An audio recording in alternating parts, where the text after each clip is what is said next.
बिस्मिल्लाहिर्रहमानिर्रहीम सल्लल्लाहु अलैहि वसल्लम। मेरे अजीज दोस्तों, मेरे अजीज बहनों, तुसी मेरा चैनल टीवी 2 मिनट पे वेंदे हो। माह रमजान का महीना, बरकत वाला महीना। साडे अज मेहमान ने हाफिज ज़िया रहमान साहब, जिन्होंने अल्लाह ताला ने बहुत प्यारी आवाज़ दी है। अल्लाह ताला ने इन्हां दीन का इन्ना इलम दिता है। माशाअल्लाह साडे उस्ताद ने साने दीन का इलम भी पे सिखाते हैं, दीन की तरबियत भी साडी पे करते हैं। आओ सारे अजकल माह रमजान च ज़्यादातर 99% मुसलमान ज़कात देंदे ने। ज़कात के मामले च इन्हां नाल मसला पूछिए जेड़े असीं प्रदेश में रहने, खास तौर पर जेड़े असीं यूरोप च रहने, प्रदेशा च रहने, ज़कात के मामले च उन्हां कोलों तशरीह पूछिए तो अल्लाह ताला के दुआ है उसके मुताबिक सान अमल करने तौफीक अता फरमाए। भाई ज़कात ते करो हाँ गल। बिस्मिल्लाहिर्रहमानिर्रहीम।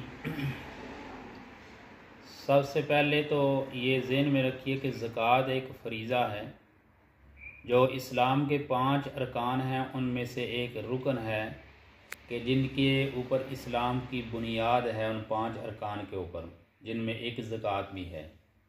और ज़कात हर उस बंदे पर, हर उस मोमिन पर, हर उस मोमिना औरत पर फ़र्ज़ है कि जो साहिब निसाब हो। साहिब निसाब में अब 2-3 चीज़ें ज़हन में रखिए कि एक तो सोने के एतबार से और चांदी के एतबार से निसाब का होना। चांदी 52.5 तोले और सोना 7.5 तोले, इससे ये मिकदार है या इससे ऊपर हो तो उसके ऊपर ज़कात होगी और वो ज़कात उसको अदा करनी होगी। हाँ, अगर 52 तोले से कम है चांदी या 7.5 तोले से सोना कम है तो उसके ऊपर ज़कात नहीं है। तो अगर नकदी है तो नकदी का हिसाब भी सोने और चांदी के हिसाब से लगाया जाएगा। तो जो नकदी है फिर उसकी 2.5% के हिसाब से ज़कात वो निकाली जाएगी, यानी 100 के 2.5 रुपये। तो ये जो है ना अल्लाह ताला ने निसाब मुकर्रर किया है। और ख़ुसूसन जो हम दियारे गैर में बसने वाले लोग हैं, हमारे लिए और ख़ुसूसन वो लोग कि जो कारोबारी हजरात हैं, जिनकी अपनी दुकानें हैं, जिनके अपनी फैक्ट्रियां हैं या जो यहाँ बिज़नेस कर रहे हैं, उनके हवाले से ये है कि एक बंदा है उसकी दुकान शवारमा है, डोनर कबाब है, एक बंदा उसकी दुकान अलीमा तासियों की है, एक बंदा है उसकी दुकान PCO रखता है। तो वो जो सामान उसकी दुकान के अंदर पड़ा हुआ है वो सर्कल के अंदर है। तो अब उसके ऊपर ज़कात होगी इस सूरत में कि जो उसके पास जमा पूंजी है और वो निसाब को भी पहुंचती है और उसके बाद फिर उस निसाब के ऊपर 1 साल पूरा भी गुजरे तो फिर ज़कात होती है। अच्छा। अगर एक बंदे के पास मिसाल के तौर पे उसने आज 7.5 तोले या 10 तोले सोना लिया है तो उसको कल ज़कात देनी पड़ेगी? नहीं, अगले साल जब पूरा साल गुजरेगा तो वही 7.5 तोले या 8 तोले या 9 तोले सोना उसके पास मौजूद है तो फिर उसकी कीमत लगवा के 2.5% के हिसाब से वो ज़कात अदा करेगा। जेड़े दोस्त पाकिस्तान दे विच प्रॉपर्टी लेंदे ने, जे वो अपने घर वास्ते लैन या चाहते ने साड़ी औलाद वास्ते पई रहे या बिजनेस वास्ते, इस मामले तो भाई थोड़ी जी इसमें 2 चीज़ें हैं कि एक बंदा कोई पाकिस्तान में प्रॉपर्टी लेता है, प्लाट लेता है या मकान ख़रीदता है। अब उसकी नीयत के ऊपर सारा जो है ना डिपेंड करता है, नीयत के ऊपर उसका दारोमदार है कि अगर वो बंदा इस नीयत से लेता है कि ये मेरी औलाद के लिए है या ये मैं अपने इस्तेमाल में रखूँगा तो उसके ऊपर ज़कात नहीं है। लेकिन अगर वो प्रॉपर्टी, मकान, प्लाट, ज़री ज़मीन वो ख़रीदो फ़रोख्त के लिए लेता है तो फिर उसके ऊपर सालाना जो है ना वो ज़कात उसको देनी पड़ेगी उसकी। फिर उसका तरीक़ाकार यही है कि उसकी जो कीमत है साल के बाद वो कीमत लगाएगा तो उस कीमत के ऊपर उसका टोटल करके जितनी फिर वो 2.5% के हिसाब से ज़कात बनेगी वो उसको देनी पड़ेगी।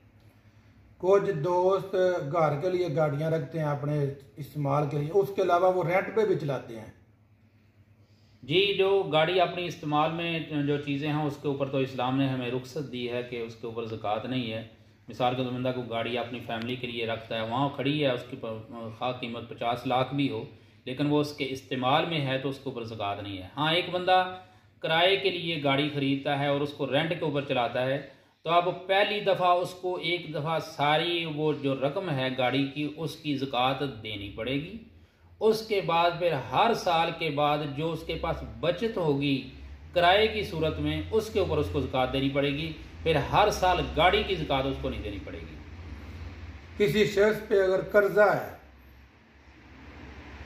उसको, जी, कर्जे की सूरत में ये है कि अगर एक बंदे के पास 10 तोले सोना है मिसाल के तौर पे, और दूसरी साइड पे उसके ऊपर कर्जा है 11 तोले सोने के हिसाब से या 7 तोले के सोने के हिसाब से, तो फिर उसके ऊपर ज़कात नहीं आएगी। कि जो बंदा कर्ज मकरूज़ है तो उसको उसका कर्ज उसकी जमा पूंजी के अंदर से तकसीम किया जाएगा। फिर अगर बकाया जो पैसे बचते हैं, बकाया जो सरमाया बचता है, अगर वो निसाब को पहुंचता है तो उसको ज़कात देनी पड़ेगी। लेकिन अगर मिसाल के तौर पे एक बंदे के पास 10 तोले सोना है लेकिन उसके ऊपर कर्जा है 7 तोले सोने के हिसाब से, तो इसका मतलब है उसके पास 3 तोले सोना बचा, तो 3 तोले सोने के ऊपर ज़कात नहीं होगी। अच्छा।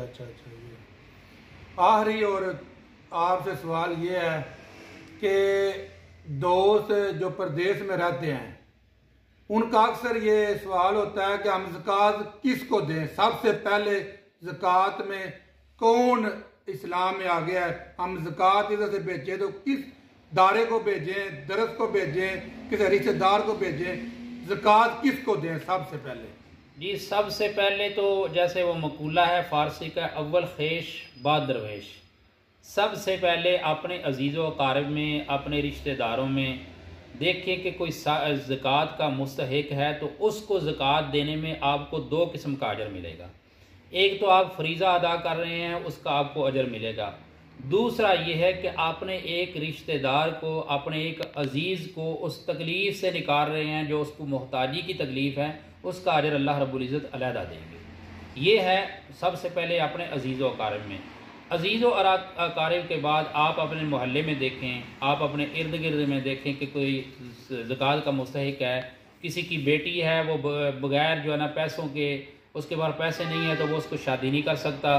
कोई बच्चा ऐसा है कि जो पढ़ना चाहता है और उसके वालिदैन के पास इतनी हिम्मत नहीं है कि उसको पढ़ाएं, उसको ज़कात दें। तो इन सूरतों के अंदर ज़कात सबसे पहले अव्वल खेश बाद दरवेश, पहले अजीज़ व अकारिब में, फिर अपने इर्द गिर्द महल्ले में, और उसके बाद फिर आप समझते हैं कि अगर कोई मदरसा है कि जो सही जगह पे जो है ना ज़कात लगती है उधर भी दे सकते हैं। ऐसी तंजीमात हैं कि जो तंजीमात जो है ना वो लोगों की खिदमत के लिए वक़फ़ होती हैं, उनको भी आप ज़कात दे सकते हैं। लेकिन ये आपको यकीन होना चाहिए कि जिसको आप ज़कात दे रहे हैं वो वाकई सही मसरफ़ है और सही जगह पे ख़र्च करेगा, तो फिर इंशाल्लाह आपकी ज़कात भी अदा हो जाएगी। भाई, मैं ज़कात सिर्फ माह रमज़ान में देनी चाहिए कि सारा साल देनी चाहिए? देखें, बात यह है कि ज़कात तो साल का जब टाइम गुजर जाएगा तो उसके बाद ज़कात देनी है। ज़्यादातर लोग लेकिन रमज़ान में असल में हम लोगों का ज़हन ये बना होता है, और इसमें कोई मसला भी नहीं है कि रमज़ान में जो भी हम अमल करते हैं उसका अजर अल्लाह रब्बुल इज़्ज़त दुगना दर दुगना देते हैं। माशाअल्लाह। तो ज़कात तो हमने निकालनी होती है, लेकिन अगर हम उसको रमज़ान मुबारक में निकालेंगे तो ज़कात का फरीज़ा, उसका सवाब एक अलहदा है, तो रमज़ान की बरकत से उसके अंदर अजर की और ज़्यादा अल्लाह रब्बुल इज़्ज़त जो है ना वो बढ़ोतरी दे देंगे, अजर और ज़्यादा दे देंगे। माशाअल्लाह जी, माशाअल्लाह। बहुत प्यारे सवाल, बहुत प्यारे अंदाज नाल मीठे मीठे जवाब। अल्लाह ताला के दुआ है अल्लाह ताला सानू इन्हां दे बयान उत्ते अमल करने तौफीक अता फरमाए। जज़ाक अल्लाह जी, जज़ाक अल्लाह।